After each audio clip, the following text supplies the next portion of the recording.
ரொம்ப ஈஸியாட்டு, குயிக்காட்டு பிள்ளைங்க எல்லாருக்கும் பிடிக்கிற விதமாட்டு தான் நாவல் பழத்துல சோடா செஞ்சிருக்கேன். நாவல் பழத்துல சோடாவா? ரொம்ப டிஃப்ரெண்ட்டா இருக்குமே! டேஸ்ட் எப்படி இருக்கும்? அப்படின்னு யோசிக்கிறீங்களா? அந்த கவலைய விடுங்க. ரொம்ப டேஸ்ட்டு நல்லா இருந்துச்சு.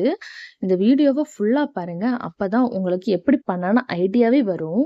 இப்ப நாவல் பழத்த கிளீன் பண்ணிக்கிட்டு, அதுக்குள்ள இருக்க சீட மட்டும் ரிமூவ் பண்ணிக்கிட்டு, அத சின்னதாட்டு கட் பண்ணி நம்ம மிக்ஸி ஜார்ல போட்டுக்கலாம். இது கூடவே நான் 3 டீஸ்பூன் சுகர் ஆட் பண்ணியிருக்கேன். நீங்களும் உங்களுக்கு எவ்வளோ இனிப்பு தேவையோ அதுக்கேத்தபடி சுகர் போட்டுக்கோங்க. ஒரு பிஞ்சு சால்ட் போட்டிருக்கேன். சால்ட் போட்டதுக்கப்புறம், இது கூடவே ஒரு பிஞ்ச் அளவுக்கு நான் வந்து சாட் மசாலா ஆட் பண்ணியிருக்கேன். இத வந்து கம்ப்ளீட்லி ஆப்ஷனல் தான். உங்களுக்கு விருப்பம் இருந்தா ஆட் பண்ணிக்கோங்க. இல்லன்னா ஸ்கிப் பண்ணிக்கோங்க.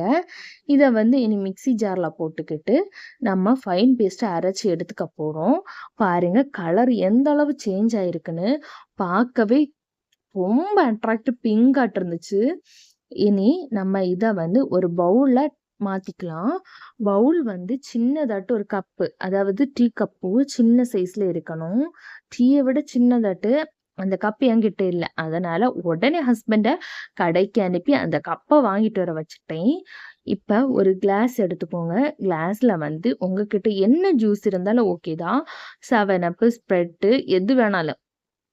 அத போட்டுக்கிட்டு, அதுக்கு உள்ள நம்ம எடுத்து வச்சிருக்கோம்ல, இந்த ஃபைன் பேஸ்ட்டா அரைச்சு வச்சிருக்க அந்த ஜூஸையும் போட்டுக்கிட்டு, இதுக்குள்ள போட்டுக்கிட்டு குடிச்சு பாருங்க.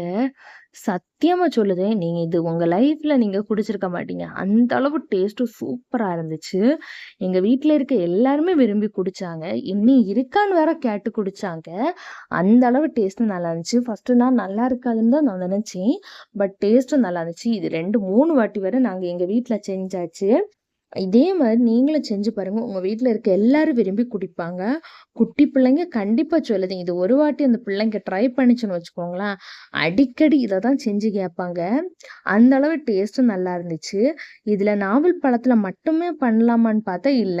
இதுக்கு நெறைய ஃப்ரூட்ஸ்ல பண்ணலாம். ஏன்னா, வேற எந்த ஃப்ரூட்ல பண்ணலான்னு மறக்காம கமெண்ட் பாக்ஸ்ல கமெண்ட் பண்ணுங்க. ஓகே ஃப்ரெண்ட்ஸ், நம்ம இந்த வீடியோக்கு எண்டுக்கு வந்துட்டோம். நம்ம நாவல் பழ சோடாவ நான் குடிச்சிட்டு வரேன். இதே மாரி நீங்களும் ட்ரை பண்ணி பார்த்துட்டு எப்படி வந்திருக்கு கமெண்ட் பாக்ஸ்ல கமெண்ட் பண்ணுங்க. நாளைக்கு சந்திக்கலாம்.